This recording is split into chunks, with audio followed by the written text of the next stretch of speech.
I feel like I am so out of practice. Hey Buffy fans, welcome back. We are here for another installment of Buffy and Books. We are going to be doing season 2, episodes 6 through 14. This one comes at perfect timing as it is October and we are getting very excited for Halloween because episode 6 is actually titled Halloween. In this episode on Halloween, a man named Ethan is kind of new to town and he opens up a costume shop in Sunnydale. We find out later that he actually curses all of his costumes so that anyone who buys a costume at his shop actually gets turned into the character. As a lover of Halloween and really just this whole time of year, this is probably one of my favorite episodes. It's just so fun. It kind of, I think, pulls at those nostalgic daydreams, I guess, of like playing dress up and acting out your character.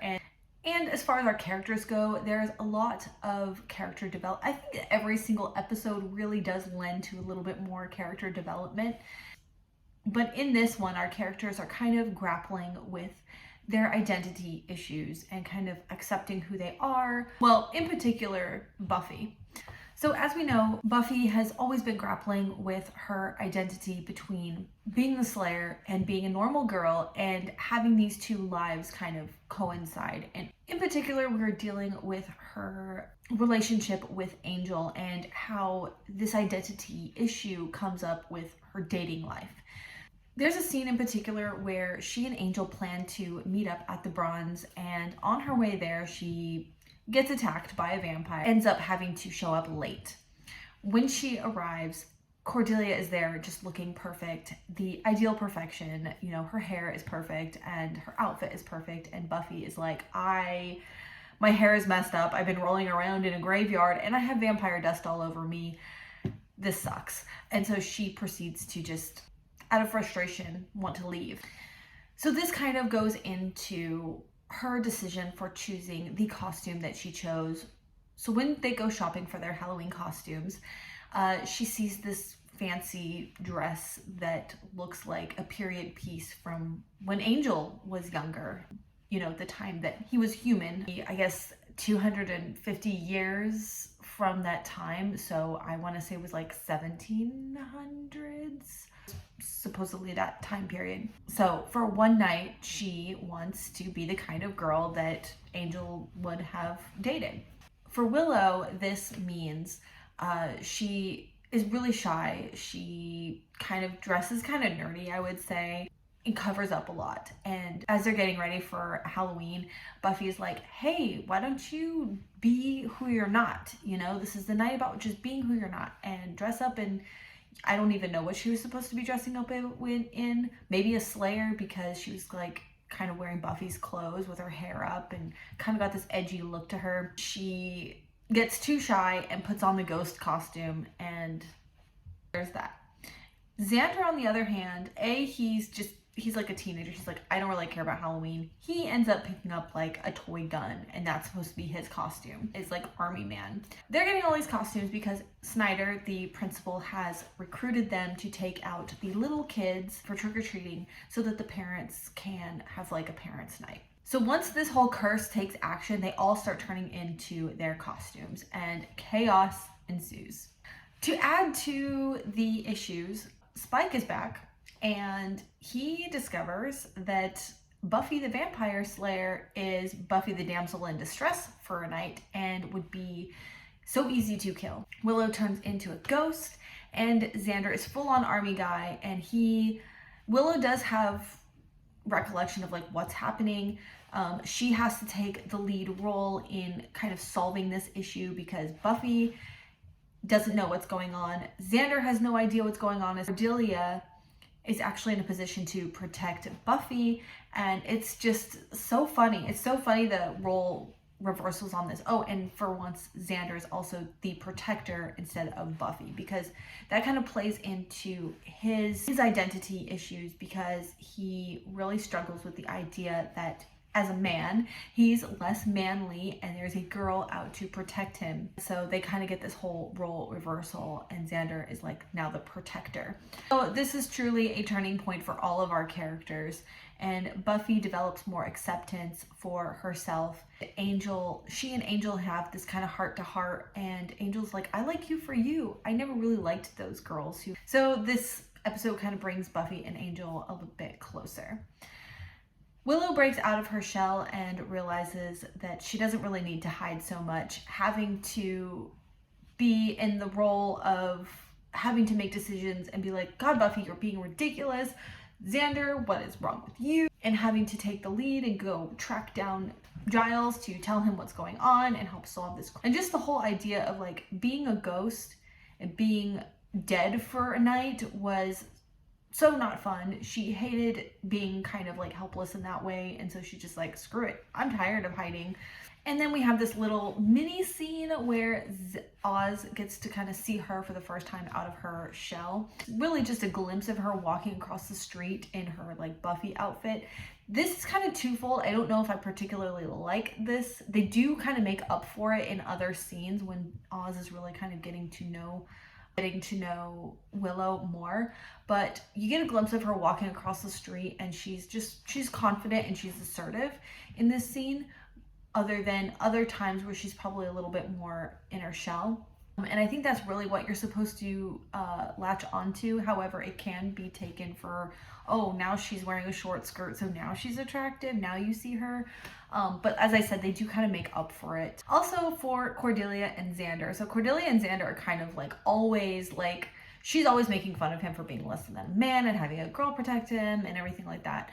But for once, she got to see him in this like army man role and being assertive, being a protector, being a leader. She kind of is looking at him differently now. The overall prominent themes in this episode are accepting yourself, letting go of fear, and being who you truly are. The book I chose for this episode is The Line, which is the first book in the Witching Savannah series. This follows these twins who are part of this powerful witchy family.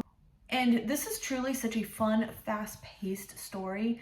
The twists and turns in this, like I hesitate to even kind of go into it more because I went into it pretty blind, and it was like a roller coaster and that like spins you around in circles and you never know what's gonna come, and it was truly so fun. Our main character's perspective is one of the twins, and she is kind of like the black sheep. She doesn't really have any magic, and her family really treats her kind of poorly, and she winds up discovering all of these dark secrets. She discovers there's all this like shady stuff. But the biggest scandal is the reason behind why she doesn't seemingly have any magic, and how there's a huge role reversal in this story, and something happens to kind of change our character's identity, let's say. As the series goes on, also, there is a lot more of kind of revealing people's true identities and their deceptions, making this a really, truly chaotic and twisty story, and I think that it goes perfectly with this episode. Episode number 7 is called Lie to Me. In this episode, an old friend and crush from LA comes to visit Sunnydale. Angel kind of feels jealous about this guy because he and Buffy like kind of have this whole camaraderie, like they're joking and they're laughing, and I do feel like Angel does feel like in his own way he feels that he really should kind of leave Buffy alone because he is a vampire. It conflicts with her, who she is as a person, as a vampire slayer, and he is a lot older, and I think that maybe that kind of forces him to kind of confront some of these issues. And sure enough, this guy is here to deceive Buffy. Buffy is lured into a trap of this kind of a club of people who want to be the undead, and they really kind of strike a deal with Spike that if Spike turns them into the undead, then they will deliver the Slayer to him. So this becomes a really difficult episode for Buffy as she learns a really hard lesson about trust in the way of like this old friend kind of betraying her. She also learns that issues have gray areas and that it really sometimes there is no right or wrong, and how hard it is to just maybe choose to do something that you're not 100% sure was the right thing to do.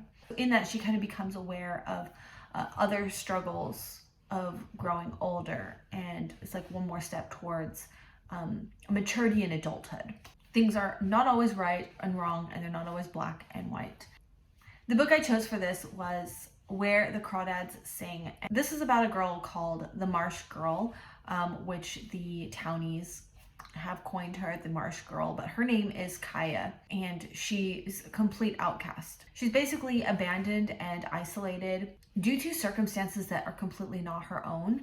The community is really harsh towards her, so she really just kind of stays a recluse until she becomes a young adult, and she starts talking to two young boys. One boy in particular kind of makes her more curious about the outside world, and she ends up talking to two young boys.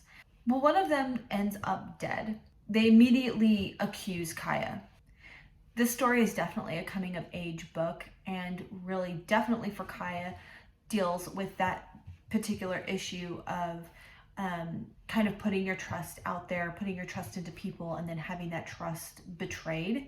Through that betrayal, gaining maturity, learning about the ones that you can trust and the ones that you can't trust. This one is definitely a tearjerker, by the way, for me. She's just so innocent and sweet and true to herself and honest, and some people take advantage of that, and it was really hard hitter for me. This is a really good book. Episode number 8 is The Dark Age. In this episode, Giles' past catches up with him. When Giles was younger, we start to learn that he was a rebellious teenager, like so many of us, and he did some stupid stuff, and with a group of people, they summoned this demon. Well, this demon starts to come back to hunt down all of the people that summoned it. Unfortunately, it gets a hold of Miss Jenny Calendar, who is a fellow faculty member at Sunnydale High School, and she and Giles kind of are attracted to each other, and they're talking and starting a budding romance, right? So Buffy and Angel race to save Miss Calendar with a really clever plot. So this demon has to jump into a dead or unconscious body, and then it will take over until that body, I guess, is dead. It like jumps bodies. So they get it to jump into Angel's body, and Angel is dead, but not dead. So it's like, I feel like this is kind of symbolic for Angel kind of fighting his inner demons. So yeah, unfortunately for Giles, this was very traumatic experience for Miss Jenny Calendar. So she decides to distance herself from Giles for a while, and he is just beside himself with so much regret and guilt of putting the one person that he cares for in the middle of this. And I feel like for the first time, Buffy and Giles can really connect on a much deeper level in this episode. Not for the first time, but Buffy can really see Giles in a new light, see that, you know, he's not just the librarian, he's not just the watcher, like he's a human with deep emotions, and so she gets to see him, know him on a much deeper level. The book I ended up choosing for this was Kingdom of the Wicked by Carrie Maniscalco. Now, to be fair, I didn't particularly love this book. I know that it is a beloved book. In fact, I might end up trying to give this one a second chance. Regardless, I feel that this book is a really good pairing for this book because it deals with these themes in really the best way, because our main character in the story, she's it's been a long time since I've read this book. I think that she's been told that there's all this stuff that's really dangerous, so she's been told to reject demons, reject witchcraft and stuff like that. But when something happens to her sister, she starts to discover all of these secrets, and that despite her upbringing, her sister was kind of opposite, and she was kind of maybe talking to demons and doing all these things, and her sister is not the person that she thought she was. So she decides to strike a deal with a demon, a very risky deal with a demon, as a means to an end, to discover the truth. Now the next one, episodes 9 and 10, are What's My Line parts 1 and 2, kind of like one really long episode. So we're going to talk about both of them, and because you can't really separate them from each other. It is career week at Sunnydale High School, and Buffy's just automatically just irritated by the whole thing. She already knows her destiny. She knows that she can't really legitimately have a career and focus on these things, and so therefore she feels like it's a waste of her time, and she gets so irritated about it because she wishes that she could just do things like career week and think about, possibilities. And for her, there are no possibilities. Just really reminds her that she's not part of society like everyone else. So somebody, I want to say it was Spike, orders the three are particularly vicious bounty hunters. And if you take 3 of them out, is this the one where you take 3 of them out and they will just keep coming until the job is done? I want to say that that's it. Anyways, they crash Angel and Buffy's first date. Spike ends up kidnapping Angel that he can cure Drusilla of her ailment. And also there is a new Slayer in town named Kendra. So another action-packed scenario going. Kendra in particular is a really fun character. I love her. Her story is... Buffy sees that Kendra is just so much more dedicated to the cause than Buffy ever was. And she even gets a little bit jealous because when Kendra and Giles get to talking, they are like gushing over book footnotes and stuff like that. And, Buffy's kind of like, she's better Slayer than I am. And look at them getting along. And Willow's like, oh, it's okay. Like, you're still his favorite Slayer. And it's just kind of a funny little thing there going on. But I really love this dynamic because we get to see different types of Slayers, where Buffy is always kind of like resistant, striving to like hold on to just being a normal person, and Kendra is just like, no, in my culture it is an honor. You renounce all of your ties to your family and everything. You are a Slayer, and that is it. You do not date, you do not have friends. It's all about the cause. And she is very kind of emotionless. She doesn't let her emotions get in the way. She's just like, this is the job, get it done, always following the rules. There in her watcher has her always come and get orders, kind of very military about it. And Buffy is much more creative. She does what she wants. When she feels that she needs to do something, she does not check in with Giles. So these kinds of things kind of, they kind of butt heads on some of these ways about it. And Buffy's argument to Kendra is that like her emotions give her power. When she has a reason to fight, like for her boyfriend, for Angel, it's kind of like that adrenaline rush. Like they say, like a mother could lift a car if it's about to crush her child, because that adrenaline just takes over. And that's kind of Buffy's kind of argument of why her emotions give her more power. And Kendra says that too much emotions are a distraction, because you're more apt to make foolish decisions for those people or whatever. So it's just really kind of cool to see that. The themes I'm focusing on for these episodes, this one was kind of a tough one. I really wanted to find a book about the concept of Buffy being like the reluctant hero who realizes that she kind of passed the torch on to another Slayer, but then kind of realizes that she's not ready to give it up. Or in the sense of kind of like having 2 Slayers. One's really good at it and satisfied with it, and then the other one's just kind of dissatisfied. or the themes of Kendra and Giles, who like gush over books, which I personally love that. So I'm kind of thinking more of an dark academia book that could fit, or even for Kendra's role of kind of being an imposter of sorts. And the idea of like Buffy thinking she was the only one, she's the chosen one, there's only one Slayer, and now she's like, hold up, there's another one? How did this happen? And Xander is really funny as he's like, see, I knew this bit about being the chosen one was, you know, a farce, and I forgot what the line was, but he definitely says something to that effect, and it's really funny. We could also find something that really kind of latches on to the idea of Angel and Buffy's relationship, which, as like a side note, Spike is volunteering unsolicited commentary on their romance and saying that, well, you know, face it, y'all are doomed. Like, you're a Slayer, he's a vampire. Like, how dumb are you to think that this could have even worked?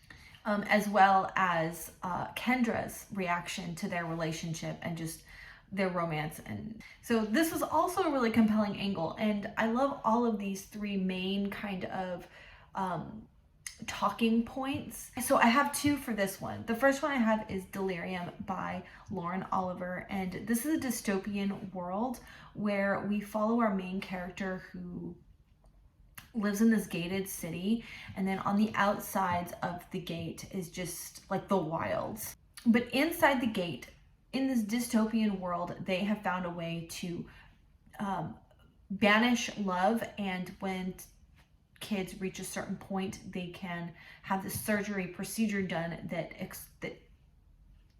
makes love impossible for them to feel.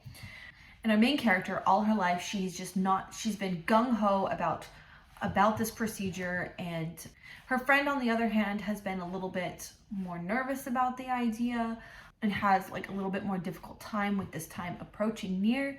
And then we reach this point in the story where everything gets turned on its head, everything gets messed up. Our main character ends up meeting somebody right before, and she does not want to lose the feeling that she has for this person. And this person comes from the other side of the gate, the wilds. So yeah, and then her friend decides to, despite her feelings, like decides to follow through with this procedure. So I really paired this one for Buffy and Kendra because we have two different philosophies on love. So this one was really perfect for them. But then I also chose Fallen by Lauren Kate to pair with Angel and Buffy's romance, essentially because of the whole idea that it's doomed. Fallen is about a human girl. She's like a reincarnation. She keeps kind of reliving a scenario because of this whole concept of like being soulmates and not being able to stay away from somebody. So she winds up going to this alternative school only to find out that it is predominantly inhabited by fallen angels, and she cannot really understand why, but she cannot stay away from this one guy, and there's something so familiar about him. So you're kind of being forced to ask this question if they are determined to relive the past and just be doomed, or can they break this chain? And so I feel like this is a perfect pairing for that aspect. All right, moving on to episode 11, Ted. In this episode, Joyce Summers, who is Buffy's mom, starts to date. However, Buffy senses that there's something really off about him. And granted, her first encounter meeting him, she had no idea her mom was even seeing someone, so it was quite shocking turn of events to find them like smooching in the kitchen. But she is the only one that kind of feels like there's something off about him, and it really kind of makes you think that it's just her. She just doesn't want her mom dating, and she wants her parents back together. And she ends up complaining about Ted relentlessly, and how everyone else just loves him to pieces, and she's just like so frustrated with this. How can no one else see that like there's something off about him? So everyone thinks that she's just unjustly jealous. And she is also like, hey, I am the Slayer. Usually my feelings about people are kind of spot on. Like I have this whole supernatural thing. So she is on her own mission to prove her theory. She discovers a very dark, seedy truth about Ted. I feel like there could be some other books, but the first one that came to mind was a book called The Winters. You know what? I forgot who the author. All right, my apologies. I don't have the author of this book, but this is basically, The Winters is basically a modern retelling of the story of Rebecca by Daphne du Maurier. While we know the premise of this story, it's this billionaire who swoops in and romances a young girl who is not from like money. They quickly get married. Then we discover a dark secret about the ex-Mrs. Winters. While Ted doesn't quite fit the quota for being a fancy billionaire, and Joyce is evenly matched with Ted as far as age, and she has been divorced as well. Ted is a charmer. He has charmed everyone around him into loving him. That ended up being a perfect pairing. So, episode number 12, Bad Egg. In this episode, Buffy and her friends are given eggs as a way to kind of learn about parenting and responsibility. However, people start acting really strange, and they discover that these were not ordinary eggs. They are actually a parasite, which is taking over the school, and mom is calling. There are some really funny quips in this one, like when Buffy is late to class to get her assigned egg, she realizes that there was an odd number of students, and so she is alone in raising an egg, and so she says like, oh, destined to be a single mother just like her own. Also, Xander was really afraid of dropping his egg, so he boiled it, and it's kind of a funny scene because they're sitting outside the school and he's like sitting there cracking the egg on his leg while Willow is like, oh my god, you boiled your young, and he is about to eat it when he sees that it's not actually a chicken egg. There was something else in there.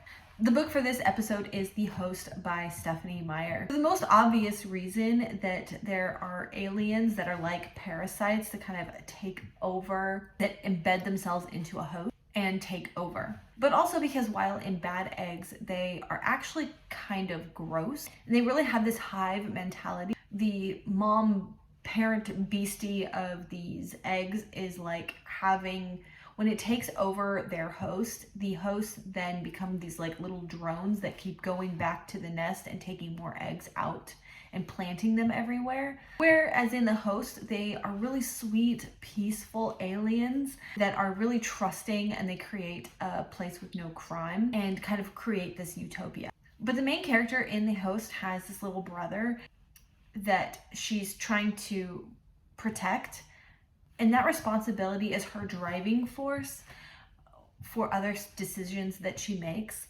So it kind of falls in line with other themes in this episode. And for the last one, we are going to be combining episodes 13 and 14 together. 13 is Surprise and 14 is Innocence. And these two really kind of go hand in hand, as it's like a super long episode and it's really challenging to kind of talk about one without talking about the other one. So in Surprise, it's Buffy's 17th birthday, and she's getting more gifts than she bargained for. Drusilla and Spike are up to some antics where they are gathering these mysterious boxes and they are assembling a monster called the Judge.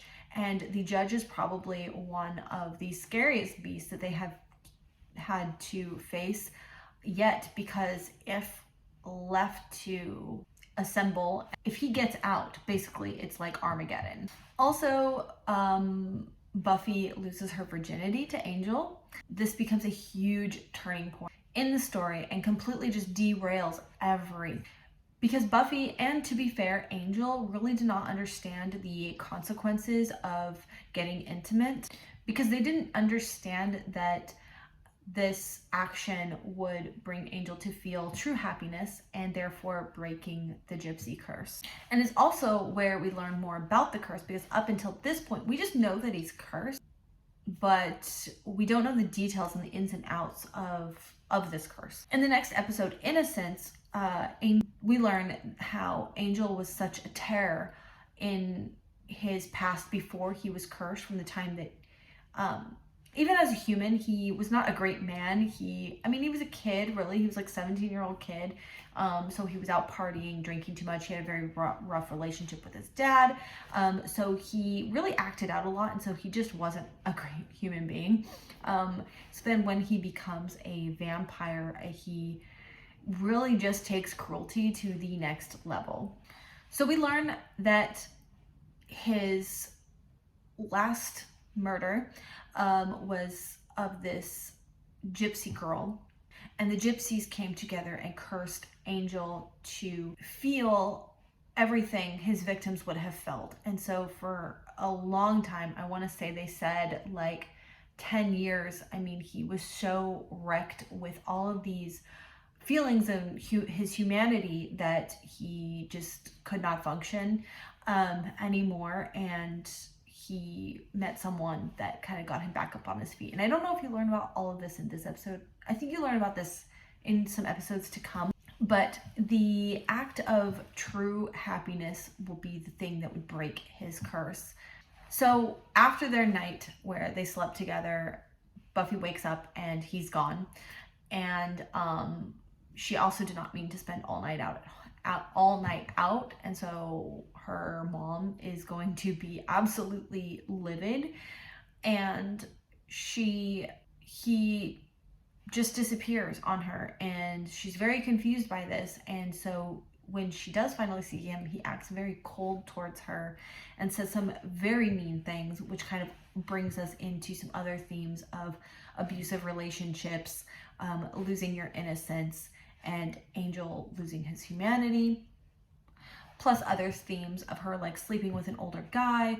Her mom finds out, Giles finds out, all of her friends find out about this very intimate moment. And as a 17-year-old girl, this is not something you want everyone to know. So she's dealing with all of the aftermath of everyone knowing. And then on top of it, Angel is treating her like she's nothing more to him, and which just further makes it worse. Like she's like, well, did I do something wrong? Like I thought we were in love. And he's just like, yeah, that was great, babe. You know, you have a lot to learn about older men, kind of. And this one is so hard because it's just terrible feeling. So the best part of this episode is when the judge rears his ugly head, decides to commit mass murder on a mall full of innocent people. And it is said, the legends say, that there is no weapon forged by man that could take him down. And Buffy, there's this iconic moment where Buffy just kind of pops up from behind the counter with a bazooka, and she goes, well, that was then, this is now, and fires this bazooka. And the judge like, he sees this bazooka first of all, and he looks at it, which is like this really curious look, like what the heck is that? Yeah, so she fires it and blows him to bits. And I really like this moment because like so many of these characters, all of these bad guys are really from ancient times, and it kind of highlights this idea, well, that's before when they had to have blacksmiths to give them swords. Like now we have all kinds of other weaponry and new technology that can probably assist in taking down these guys. So the book that I chose for this was Of Blood and Ash by Jennifer L. Armentrout. I personally love this book. It's part of quite a long series now, and it's about this maiden who's been led to believe that it's an honor and this sacred duty to serve her kingdom, and that one day she'll be this offering. But they never really tell her what that entails. She is supposed to like remain veiled from everyone except for a select few people, that with the idea that there's all of these rebels and people that intend to hurt her and kill her and steal her away from them, so that I guess she can't fulfill this duty. And they are truly afraid of this dark one. Then she meets a man and suddenly starts to question all of these different things about her life. And she starts to be afraid of losing that, the not knowing of like how her life is going to be different. She knows that she won't be able to continue on with this man And then we start to get into a lot of other things, like what her life truly is being this veiled maiden, how like protected and sheltered she is. And they kind of manipulate her into thinking that it's for her own safety, but she's starting to kind of feel like, well, no, it's more like a prison.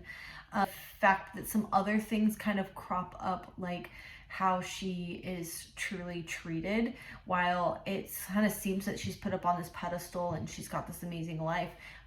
There's also kind of a lot of other behaviors in this book that are actually more abusive, and things just really are not what they seem. Very dark and sordid kind of story, and I think that you don't get more, you get a hell of a lot more in book 2. I don't really want to give too much away, but I would say that it kind of delves into more of what my brain is thinking into book 2. So I want you to discover that. This is a really good book, but yeah, I thought that this was a really great pairing for this story. And this is where I will leave off this installment, and I will see you next time.